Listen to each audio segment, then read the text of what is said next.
So, we're doing something a little different today, and we'll see how it goes. I have been really inspired by a few different creators, Vanessa Lau, Tom Youngs, just some creators that I love to listen to. Yeah, sharing their stories, their background. And so, what I wanted to do today was share a bit of my story with you so that you can get to know me and that I am not just sharing how to build a personal brand because your story is obviously a big part of that.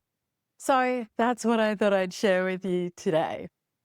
And I feel like I want to do more of these Yap style videos as I build my business and I build my consulting and all of the rest of it. But for those who don't know me, I have had my business as a business coach since 2015, and we'll get into how that started. But I actually want to take you back to high school. Don't worry, this is not going to go year on year. But when I was in high school, my parents sent me to a girls' school in Melbourne, and I started there in year 10. And when I started there, I had two very powerful women come into my life that I feel have had a massive impact on who I am, how I show up, and my confidence. Now, one thing I want to say, which I always find really interesting, is that there are a lot of people who talk about the escaping the corporate world. And I just never had that experience. I have always had leaders and people around me who have really supported me, helped me grow, helped me become a leader, helped me be confident in how I show up. And so that's been a really interesting part of my journey that I am so grateful for. I can't even begin to tell you how grateful I am because when I listen to other people's stories, that is not what I hear. So I started in year 10 and I joined the debate team. If you've heard my brand story before, it is something I talk about. And Mrs. David, who was a 4 foot nothing little Indian woman who used to wear a bright red sari and a little gold bindi, she was my debate teacher and she taught me how to speak with confidence, how to be powerful, how to influence, how to stand there and convince my audience of something, whether I believed it or not, which I think is such an interesting skill to have as well. Because when you don't believe something, but you have to sell it, you've really got to see the other side of things. Like, what could this be? What are the positives of this thing where you're like, I wouldn't believe that in a million years? Critical thinking, it's a good skill. So that was kind of a really important part of my life. I ended up debating against schools across the state. I ended up debating at a state level, and it really helped me to become such a confident speaker. Another woman at that time, Di Fleming, who became the principal of the school. We were the first school to have laptops, and she was such a powerful influence around women being leaders in industries. So she ended up working with some incredible government bodies. She ended up doing a lot around digital in the education space, both at my school and then in the future at universities. And I think just being around women who are so confident in their own ability, what they know, what they believe is a really incredible place for a young girl to be. From there, I ended up working in a recruitment company. It was my introduction into recruitment. I was about 20, I want to say. And over the next couple of years, I went from being an admin on a recruitment team to being a consultant, to being a senior consultant, to being a manager, probably within 2 years. And then within that time, they then took me and transferred me to their London office, which I had been asking for a while. And this is probably one of the first lessons that I learnt in life. Apart from the fact that my mother always taught me to ask for what you want. If you don't ask, you don't get, is what she used to say. And so I knew that transfer to London was a possibility. And so I asked for it. I'm like, I want to go to London. If you were ever going to send a consultant to London, let it be me. Like, I want to go. And obviously I made sure that I was a really great consultant and I had been promoted multiple times.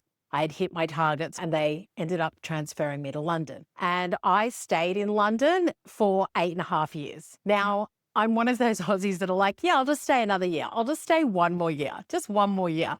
And that one more year just extended and extended and extended. And during that time, I worked in recruitment for the majority of it.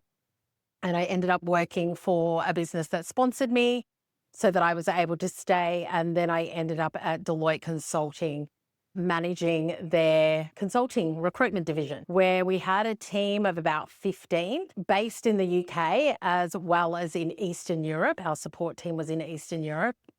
And during that time, I had to work with really senior partners. And one of the partners who used to look after actuarial, he was highly respected. He was very senior, really took me under his wing as far as helping me to be really confident in a room full of middle-aged white men who were twice my age. And there are moments when I think about the people who were mentors in my life and the things that they said to me. And he said to me, Suze, every time you walk into this room, so every Thursday morning, I would go and I would run the recruitment catch-up meeting with all of the partners from the different divisions within consulting. And I was like 26 at the time.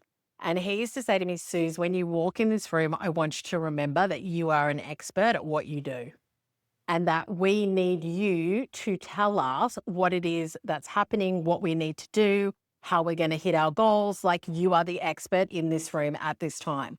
Whatever we're experts in does not come into it when it comes to what this meeting is about.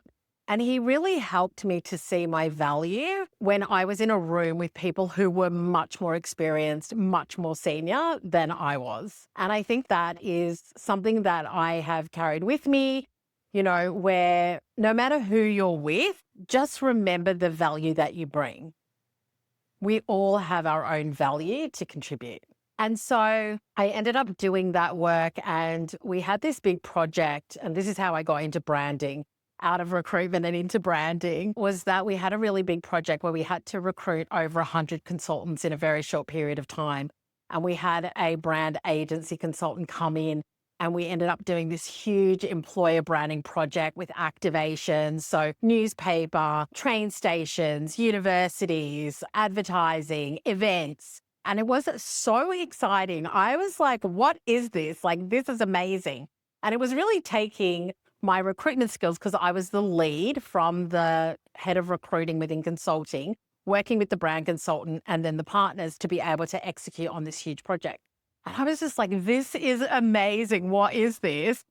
And that is when the brand bug hit me. And I was just like, this is the best thing ever. And we were in all these creative meetings and we were talking about strap lines and creative concepts and messaging and positioning and where were we going to be positioning the business. And we were at the intersection of think and do, because you had more of the strategic consulting houses like McKinsey and Bain, and they would deliver strategies, but then they wouldn't execute. And then you had like Accenture and Capgemini who would execute. And Deloitte was able to provide the strategy as well as the execution. And so that was our strapline. And I just loved it. Like, I just thought this was the best thing since sliced bread. So from that point on, I continued in recruitment, but in my mind, I'm like, this is where I want to be. So fast forward, and I meet my now husband at a speed dating event in London. That's like a whole other story. And we end up moving back to Melbourne. And I'm continued to work in recruitment, but I've still got it in the back of my mind that I really want to move into branding. And then when I go on maternity leave, I meet this brand consultant. She's ex-Deloitte, and she's now got her own brand business and agency. She's consulting. And I message her on LinkedIn when I go on maternity leave. And I say to her, Sam, I will work for you free 1 day a week while I'm on maternity leave if you teach me everything that you know. And so I ended up working for her like on a Thursday afternoon to learn brand strategy, community building, working with clients, etc. And when I ended up coming back to work after my second child, so I was off for a while, I said to my CEO at the time for the organization I was working with, I think we're missing an opportunity here around employer branding, social media, etc. And I'd say this was around 2012. And so I provided her with a proposal on building an employer brand agency, and she said, go and do it. And so that's exactly what I did. I built out what our services were going to be, pricing and packaging, looking at the type of clients we wanted to work with, and building all that from scratch, which was amazing. And I loved it. And I ended up speaking at conferences for the business, etc. And then that employer brand consulting business, we were in APAC, and then we took it to the US, and then we took it to EMEA. And ever since that project back in London, I have just thought that branding is magical. And for those of you who are not brand geek like me, I know that can sound a little extreme, but I just want you to think about brands that you love, like where you've just got this connection to them. You can't really describe maybe why, but you're just like, oh my God, I love that brand. That brand is just amazing. Like anytime they bring something out, I want to buy it. And to me, I just think there is this human psychology, this emotional connection that I want to help my clients to build for their businesses, and that I just really love myself. And so in 2014, I had been back in Melbourne for a few years and didn't really have a network here anymore. A lot of my friends and that had moved on. And so I knew I wanted to start something. And I actually started a couple of different businesses. So when I was pregnant, I started a baby wear business because I couldn't find any funky material. And so I would go and buy the material and create things and sell at markets. Didn't really make any money from it. Really, like the profit margins were very low because if you're buying retail fabric, making things yourself. But it was fun to do, and it kept my brain active as well when I was in the midst of having two kids very close together. And then I had a girlfriend that came to me and she wanted to start a business. And she said, how did you start the employer branding business? And so I walked her through over wine and a dining room table. We grabbed some white paper and I was like, right, so you need to have, what products and services are you going to offer? What do you want your brand to be? How are you going to be positioned? Like, what other businesses do you want to be like? What's your key messaging? How are you going to find new clients? And so I just took her through all the things that I had done when I was building the employer brand agency. And she was like, Suze, you need to do this. Like this, if you're looking for something, this is what you need to do. And I had never even thought about it. Like I loved it and it came very naturally to me. I mean, I'd been in sales for 20 years, which is exactly what recruitment is. It is business development. It is finding clients. It is selling people into the business. It is generating revenue, having targets, all the rest of it. And so when she said that, I was like, okay, let me think about what this looks like. Now, I didn't have a network. And so one of the first things I did is that I created a free Facebook group and I just started to grow that. It was called Epic Women in Business. I'm like, okay, let me start building my community. I didn't really have products and services. I was like, okay, I'll do a 3-month coaching, but that was it because I was still in my corporate job as well. And that grew to like 4,500 people. And I decided that I was going to run an event. And at the time, I had no idea what I was doing. I'd never run an event before. I didn't cost it out properly. I didn't negotiate with the venue. I was just like starry-eyed and, oh my God, I'm going to run an event. And before I confirmed that I was going to run the event, I just had an idea. I thought, okay, if I could have anybody speak, who would I have? And at the time, the Collective magazine, which is huge in Australia, run by Lisa Messenger, was like the number one thing. Everybody was obsessed with it. And I absolutely loved her. And I thought, okay, if I can get Lisa Messenger, then I will do this event. And then I thought, if I could have it anywhere, where would I have it? And I thought the Prince Hotel in St Kilda in Melbourne is just divine. I love it. It's beautiful. And so I contacted them and I just Googled Lisa's email address and I sent her a very uncool message saying, oh my gosh, I love you. I think you're amazing. I want to run this event. Will you come and run it? And also, like, she had books out. I'm going to buy the books wholesale. We're going to sell them, etc. So this was my whole grand plan. Obviously, there was a big speaker's fee that went with it.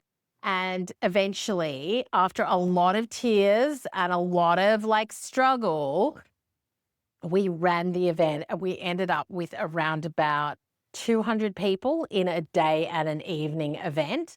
There was a lot that went wrong. There was a moment in time where I said to my husband, because I had actually borrowed money from us, because remember, I'm in a job. I'm not really making a lot of money from my business because I'm not full time in it.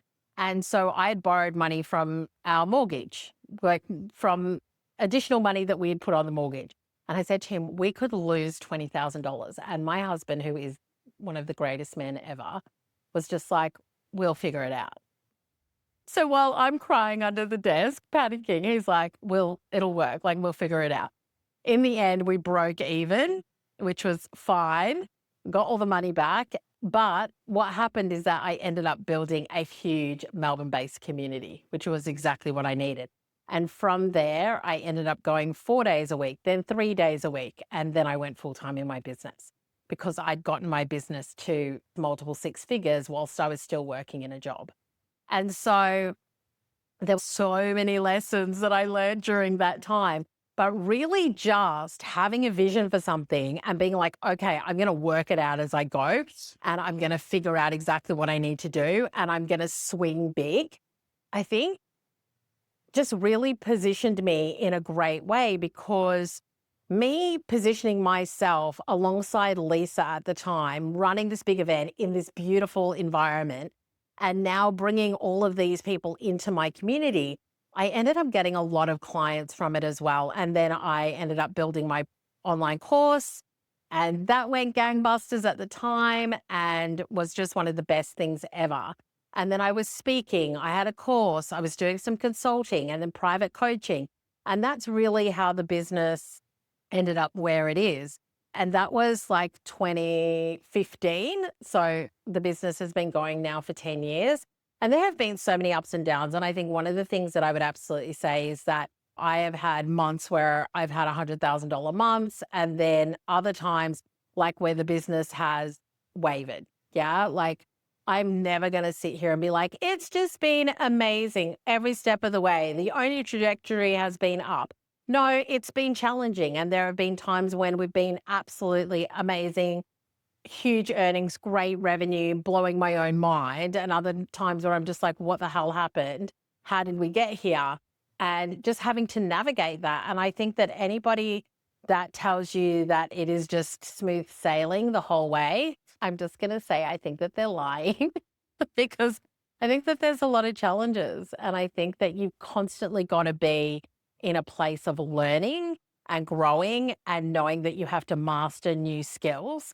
And I just shared in an email and a reel this week that I had a dinner party with a group of girlfriends, and I was saying to one of my girlfriends, it's just so crazy that I can remember every single lyric to Bust a Move from when I was like 12, when I was lying on my bedroom floor with my tape recorder, and I would record the song off the radio, and then I'd have a notepad and I would play and pause and write down every single line, and then I would listen to it over and over again, and I would learn every single word. And 30 odd years later, I still remember every single word from that song, yet I feel like I can't remember what I read last week.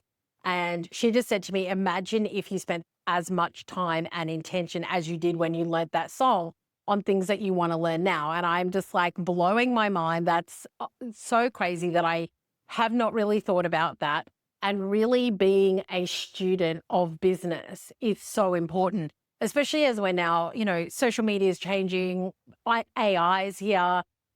There is never a time that you don't have to learn something new when it comes to business and what it is that you're doing and what you're creating.